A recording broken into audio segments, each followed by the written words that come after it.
네, 우리가 오늘 다룰 내용은 수학을 공부하는 학생들에게 빛과 소금이자 거의 구세주라고 할 수 있는 울프람 알파입니다. 앞으로 총 3차 시에 걸쳐서 이 울프람 알파의 사용 방법에 대해서 알아보도록 하겠습니다. 네, 먼저 이 울프람 알파가 무엇인지 알아봐야겠죠. 이 울프람 알파는 매스매티카를 만든 스티븐 울프럼이 만든 검색 엔진이고요. 2009년에 처음으로 서비스를 시작했습니다. 매스매티카를 기반으로 하고 있고 700만 줄에 해당하는 매스매티카 코드가 내장되어 있다고 합니다.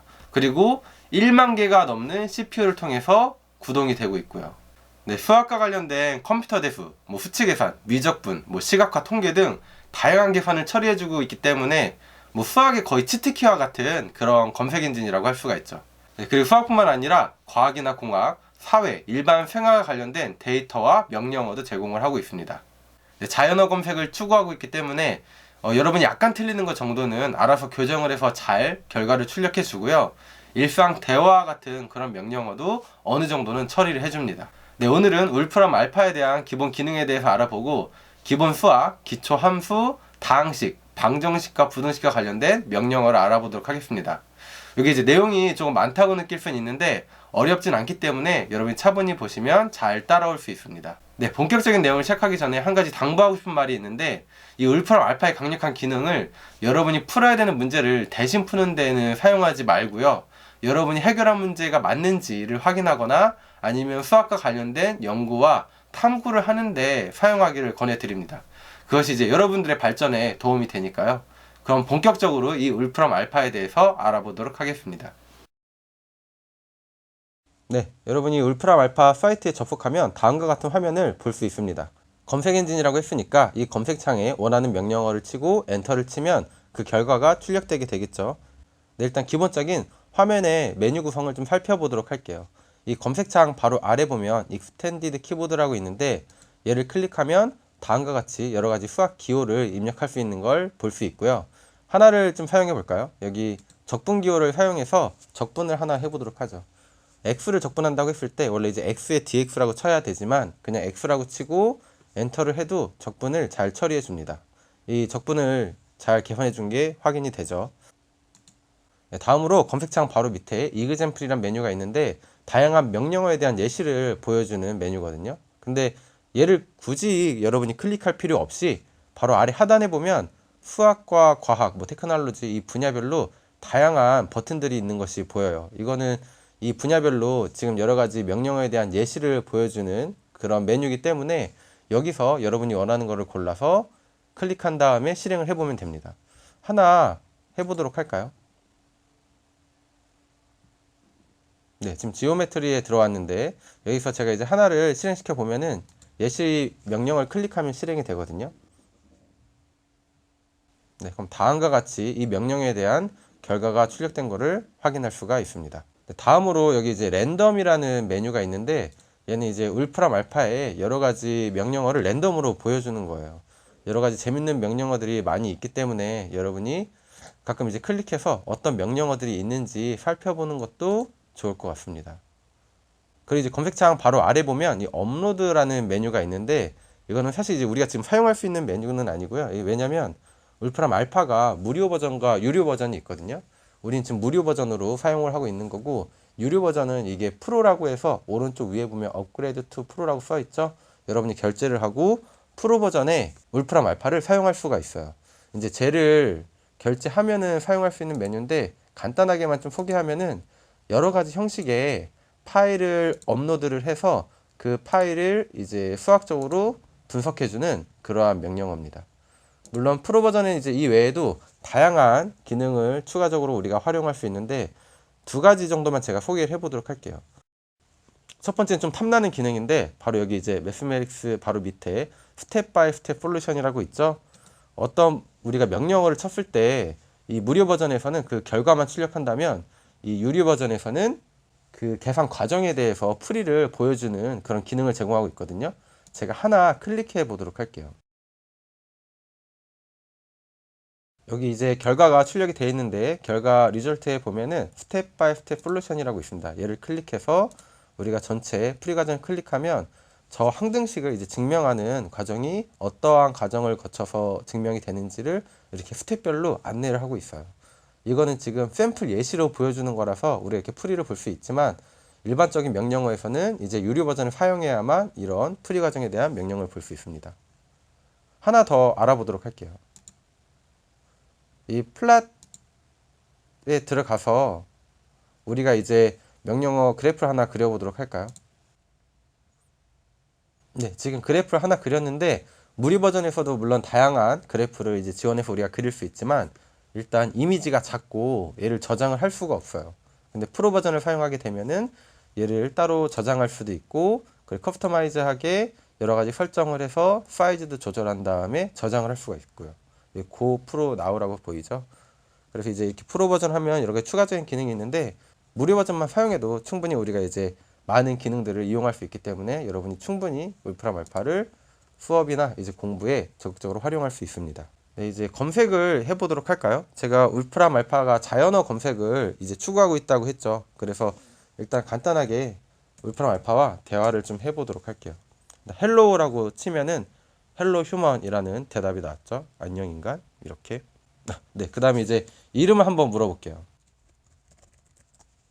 네, My name is 울프람 알파 이렇게 출력된 게 확인이 되죠. 좋아하는 색깔을 한번 물어보도록 할게요. 네, 출력 결과를 보니까 파란색이 아니라 노란색을 좋아하는 것 같죠. 이제 이렇게 출력되는 이런 결과들을 이스터 에그라고 하는데 이스터 에그의 원래 뜻은 부활절 달걀을 뜻하죠. 근데 이제 다른 의미로 개발자들의 이런 장난 같은 거를 뜻하는 의미로도 사용하거든요. 이 울프람 알파는 이 검색 명령어에 이런 이스터 에그가 많이 있기 때문에 한번 찾아봐서 검색해봐도 재미있을 것 같습니다. 네, 이제 기초수학과 관련된 몇 가지 명령어를 알아보도록 할게요. 일단은 그냥 숫자를 한번 검색해 보도록 하죠. 숫자 7을 한번 검색해 볼까요? 네, 이제 검색 결과를 보면 7을 표현하는 다양한 방법들이 출력된 걸 볼 수 있고, 그리고 7이라는 숫자가 가지고 있는 여러 가지 성질에 대해서도 출력된 것을 확인할 수 있습니다. 여기 보면 7이라는 숫자는 네 번째 루카스 넘버이면서 5와 7이 서로 쌍둥이 소수라는 걸 알 수가 있죠. 그리고 메르센 소수이기도 하고, 그 외에도 이제 다른 여러 가지 재밌는 성질들이 나와 있습니다. 이렇게 숫자를 검색하는 것만으로도 우리가 되게 다양한 수학적 내용을 확인할 수가 있죠. 하나만 더 입력해 보도록 할게요. 네, 지금 1729를 입력했는데 여러분 아는 친구들은 다 알 거라고 생각을 해요. 이거 라마누잔 하디의 일화에 나오는 바로 그 숫자입니다. 보다시피 지금 1729는 1의 세제곱 더하기 12의 세제곱 그리고 9의 세제곱 더하기 10의 세제곱 이렇게 두 가지로 표현되는데 두 제곱수의 합으로 두 가지 이상 표현되는 가장 작은 수죠. 네, 다음으로 이제 여러 가지 수학적 상수를 한번 입력해 보도록 할게요. 대표적으로 파이가 있죠. 네, 이렇게 파이를 치면은 파이에 대한 이제 결과 출력되는데 만약에 이제 매스메티카를 사용한다고 하면 앞에 p를 이제 대문자로 써야 되거든요. 보통 매스메티카는 제일 첫 명령어의 첫 알파벳을 대문자로 쓰니까. 근데 울프람 알파는 이거 뭐 대문자로 써도 되고 소문자로 써도 되고 크게 이제 상관이 없습니다. 다음으로 자연상수 2를 한번 검색해 보도록 할게요. 이에 대한 검색 결과를 보면 이렇게 자연상수가 나오지 않고 그냥 문자 2에 대해서 나와 있죠. 자연상수를 여러분이 검색하려면 앞에 숫자 1만 추가해서 검색을 하면 됩니다. 2에 대한 결과가 출력된 걸 확인할 수가 있죠. 마찬가지로 이제 허수의 기본 단위 i를 한다면 그냥 i라고 하지 말고 1i라고 치면은 허수의 기본 단위 i에 대한 결과가 출력된 걸 확인할 수가 있습니다. 물론 이제 앞에 항상 1을 붙여야 되는 건 아니고요. 이제 얘가 상황에서 이게 허수의 기본 단위로 쓰인 것 같다라고 판단을 하면은 앞에 꼭 숫자를 쓰지 않아도 이렇게 결과를 잘 출력하게 됩니다. 다음으로 이제 매스메티카에서 많이 쓰는 함수를 하나 알아보도록 할 텐데 근사함수 n 함수거든요. 얘는 이제 어떤 함수냐면 근사값을 구하는 함수여서 원하는 자리까지 이렇게 근사값을 구할 수 있게 해줍니다. 보다시피 이제 파이를 100자리까지 근사값을 구해봤고 이렇게 하면 1000자리까지 근사값이 구해지게 되겠죠. 네, 이제 기본적인 연산을 알아보도록 할게요.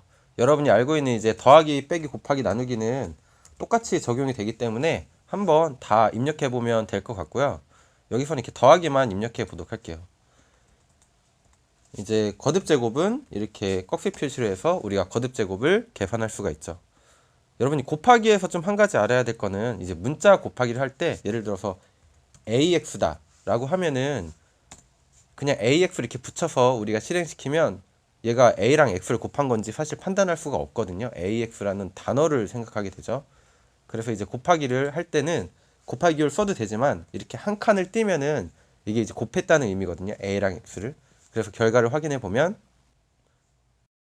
이렇게 AX라고 출력된 걸 우리가 확인할 수가 있고 얘가 A의 X를 이제 곱한 거라고 인식하기 때문에 이렇게 AX 곱한 거와 관련된 다양한 값들을 출력한 거를 확인할 수가 있습니다. 이 루트 값 구해보도록 할까요?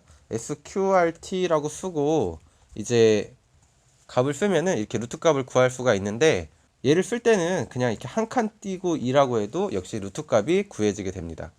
뭐 또 다른 방법을 우리가 쓴다면은 이렇게 쓰지 않고 지수에서 이제 2분의 1 제곱이 루트를 씌운 것과 같으니까 이렇게 여러분이 입력을 해도 역시 루트 2의 값이 구해지는 걸 확인할 수가 있죠. 기초 수학과 관련해서 이제 몇 가지 함수를 알아보도록 할게요. 일단 사인 함수를 알아보도록 할까요? 사인 함수에서 우리가 뭐 4분의 파이 값을 한번 구해 보도록 하죠. 네, 다음과 같이 이제 결과가 잘 출력되는 걸 확인할 수가 있는데 여러분이 이제 코사인, 탄젠트, 뭐 아크사인, 아크탄젠트도 비슷하게 다룰 수가 있습니다. 근데 이제 이 사인 함수를 여러분이 다룰 때 주의해야 할 점이 한 가지가 있는데 이 각도가 단위가 두 가지가 있잖아요. 호도법과 60분법이 있죠. 여러분이 이제 일반적으로 단위를 표시하지 않으면 이렇게 호도법으로서 얘가 취급해서 각도를 다르게 되는데 만약에 이제 60분법으로 각도를 표현하고 싶다라고 하면은 이 각도 뒤에 디그리라고 붙여서 이렇게 명령을 하면은 결과가 출력된 걸 확인할 수가 있죠. 다른 삼각함수와 관련해서 여러분이 한번 입력을 해보시고요. 그 다음에 이제 로그 함수를 알아보도록 할게요. 일단 로그의 10이라고 이렇게 한번 쳐보도록 하죠. 결과가 출력된 거를 보면 2.3이라고 나왔는데 우리가 고교 과정에서는 이제 상용 로그가 미술 이렇게 생략하면 그냥 상용 로그를 의미하잖아요. 근데 보통 대학 이상 과정에서는 그냥 로그라고 치면은 자연 로그를 의미합니다. 그래서 여기서도 자연 로그로서 얘가 다루어지게 되는 거고 여러분이 이제 밑이 다른 2나 혹은 10 같은 상용 로그를 다루고 싶다면 로그 뒤에 그 밑을 써주면 돼요. 그러니까 밑이 2인 경우는 이렇게 치면은 밑이 2인 로그가 출력되게 되고 10이라고 치면은 밑이 10인 그런 상용 로그 값이 출력되게 되죠. 만약에 밑을 파이로 하고 싶다라고 하면 어떻게 해야 될까요? 근데 이제 pi를 붙여 써봤더니 우리가 원하는 값이 출력되지 않은 거를 확인할 수가 있죠. 이 로그를 쓰는 다른 방법 중에 하나는 가로 안에 먼저 밑을 써주고 그 다음에 진수를 써줘서 명령어를 입력을 할 수가 있어요. 이렇게 되면은 우리가 원하는 밑이 파이인 그런 결과가 출력된 걸 확인할 수가 있습니다. 밑이 2인 경우나 밑이 10인 다른 경우도 마찬가지로 사용할 수가 있겠죠. 다음으로 반올림 함수, 버림 함수, 올림 함수를 알아볼 텐데 여기서는 그냥 반올림 함수만 써보도록 할게요. 여러분께서는 다른 함수에 대해서도 한번 입력을 해보시기 바랍니다. 네, 라운드 함수가 반올림 함수죠. 이렇게 이제 반올림한 걸 확인할 수가 있고 그 다음에 이제 최대값 구하는 함수를 입력해 보도록 할 텐데 이제 맥스라고 치고 여러 가지 값을 이렇게 입력하면은 그 중에 가장 큰 값이 무엇인지 알려주겠죠. 근데 이제 이거는 재미가 없잖아요. 좀 재밌는 걸 입력해 보도록 할까요? 네, 파이의 2제곱, 2의 파이 제곱 누가 더 클까요? 지금 결과를 보니까 2의 파이 제곱이 더 크고 그 값이 대략 23.1 정도 나온다는 걸 확인할 수가 있죠. 만약에 최소값을 구하게 된다면 반대로 나오겠죠? 네, 파이의 2제곱 22.4 정도 나오는데 두 값이 거의 차이가 없다는 걸 확인할 수가 있습니다. 다음으로 이제 나머지와 목을 구하는 함수를 입력해 보도록 할게요. 이제 모드를 쳐서 우리가 나머지를 구할 수가 있고 예를 들어서 뭐 12를 5로 나눴을 때 나머지를 구한다 라고 하면 다음과 같이 우리가 이제 명령어 입력할 수가 있고 목을 구하고 싶다 라고 하면 이제 목을 의미하는 영어 코오시언트죠. 124를 5로 나눴을 때 몫을 구한다 라고 하면 이렇게 결과가 출력됩니다. 절대값 함수도 하나 쳐보도록 할게요. 앱솔루트 밸류가 절대값이니까 abs라고 하고 이렇게 이제 값을 입력하면은 절대값이 출력되는 것을 확인할 수가 있습니다. 네, 이번에는 이제 다항식과 관련된 몇 가지 명령어를 알아보도록 할 텐데 일단 첫 번째로 알아볼 명령어는 expand라는 명령어예요. 이거는 다항식을 이제 전개했을 때 어떻게 되겠는가를 묻는 명령어고, 한번 이렇게 검색을 해보면은 1 더하기 x의 10제곱을 전개했을 때 식이 출력된 거를 확인할 수가 있습니다. 다음에 이제 인수분해를 할 수가 있는데, 팩터라는 명령어를 이용해서 인수분해를 할 수가 있어요. 우리가 이렇게 이제 명령을 하면은 인수분해된 걸 확인할 수가 있고, 부분 분수로 나누는 명령어 apart에 대해서 알아볼까요? 네, 이렇게 부분 분수로 나눠진 걸 확인할 수가 있죠. 네, 다음에 약분하는 명령어 cancel 한번 써보도록 할게요. 네, 이렇게 약분을 해서 결과가 출력된 거를 확인할 수가 있습니다. 그 다음으로 되게 많이 쓰는 명령어인데, 이제 간단하게, 최대한 간단하게 표현하는 simplify 명령어를 써보도록 할게요. 네, 입력한 이제 식들을 최대한 간단하게 표현하는 명령어입니다. 다음으로 이제 방정식의 해를 구하는 방법을 알아보도록 하겠습니다.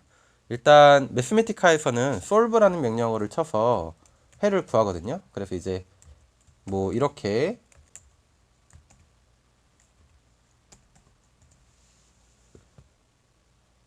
입력을 하면은 이제 이 입력한 방정식에 대한 해를 구해주게 되는데, 사실은 이 solve란 말을 치지 않고 그냥 이렇게 방정식만 쳐도 이렇게 해를 잘 구해주는 걸 볼 수가 있죠. 만약에 이제 연립방정식의 해를 구한다 라고 하면은 역시 연립방정식 두 개를 그냥 쳐주면 연립방정식의 해를 구해줍니다. 이렇게 콤마 치고 입력을 하면 이렇게 연립방정식의 해도 이제 잘 구해주죠. 방정식에서 이 문자가 상수로 오는 경우를 한번 해보도록 할까요? 예를 들어서 3차 방정식, 바로 밑에 뜨네요. 를 입력하면은 이제 역시 그 결과를 이렇게 잘 출력해 주는 걸 우리가 확인할 수가 있고요. 여기 아까 안내했듯이 곱하기는 한 칸 띄면 곱하기라고 했으니까 A 다음에 한 칸 띄고 B 다음에 한 칸 띄고 C 다음에 한 칸 띄고 해서 곱하기를 표현해 준 겁니다. 다음으로 이런 경우를 한번 구해 보도록 할게요.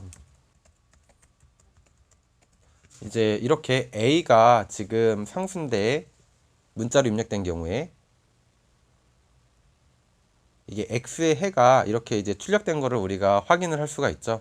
근데 얘를 x에 대한 방정식으로 풀지 않고 a에 대한 방정식으로 푼다고 하면은 어떻게 하면 되냐면 뒤에 이렇게 포a라고 붙이면 이걸 a에 대한 방정식으로 풀겠다라는 의미거든요. 그래서 a에 대한 해를 우리가 이렇게 구할 수가 있고, 연립 방정식에서도 마찬가지예요. 예를 들어서 이렇게 이제 다음과 같이 입력하면 x와 y에 관한 해가 구해지게 되는데, 얘를 x와 a에 관한 해로 구하고 싶다라고 하면 이렇게 포xa라고 치면은 x와 a에 대한 해로 구해진 걸 확인할 수가 있죠. 당연하게도 여러분이 이제 알고 있는 뭐 sin x와 cosine x 같을 때 해, 이런 것도 잘 계산해서 이렇게 값을 구해주고요. 네, 여기 결과가 출력된 것을 확인할 수가 있습니다. 방정식에서 이제 한 가지만 더 해보고 이제 끝낼 텐데, 합동식도 해를 구해주거든요. 그래서 이렇게 여러분이 이제 합동식을 입력을 하면 이 합동식에 대한 해도 구해주는 걸 확인할 수가 있습니다. 네, 마지막으로 이제 부등식의 해를 구해보도록 할게요. 부등식은 원래 이제 매스메티카에서는 reduce라는 명령을 앞에 쳐서 이제 부등식의 해를 구하지만, 역시 방정식과 마찬가지로 그냥 부등식을 여러분이 써주면 부등식의 해를 잘 구해주는 걸 확인할 수가 있습니다. 네, 이렇게 이제 보면은 부등식의 해가 잘 출력된 거를 확인할 수가 있죠. 만약에 이제 연립부등식의 해를 구한다 라고 하면은 여러분이 이제 특수기호 중에 앰퍼센트 기호를 이렇게 두 번 치면 이게 이제 그리고라는 의미거든요. 따라서 이 상태에서